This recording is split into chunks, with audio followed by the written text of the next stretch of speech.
নমস্কার বন্ধুরা, আমার চ্যানেলে আপনাদের সবাইকে স্বাগত। হাতে যদি সময় কম থাকে তাহলে কম উপকরণে পনিরের এই রেসিপিটা বানিয়ে নিতে পারেন। পনিরের এই রেসিপিটা বানানোর জন্য আমি এখানে 300 গ্রাম পনির নিয়েছি।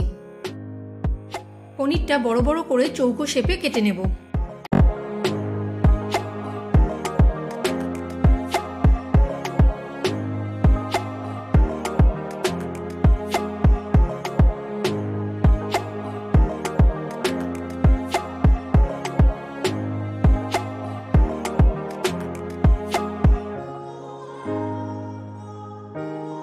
পনিরটা চৌকো শেপে কেটে নেওয়া হয়ে গেছে।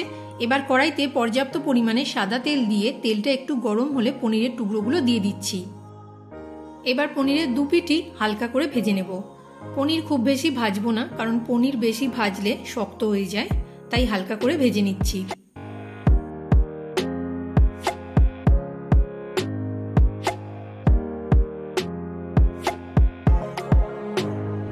পনিরগুলো হালকা করে ভেজে নিয়েছি।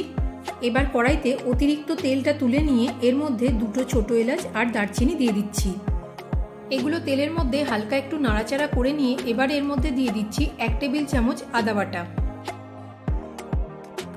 ভালোভাবে তেলের মধ্যে আদা বাটাটা একটু কষিয়ে নিচ্ছি।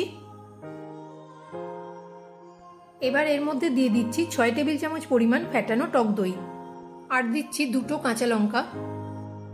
সমস্ত কিছু ভালোভাবে একটু কষিয়ে নিয়ে এবার আমি এর মধ্যে দিয়ে দিচ্ছি আগে থেকে ভেজে রাখা পনিরের টুকরোগুলো।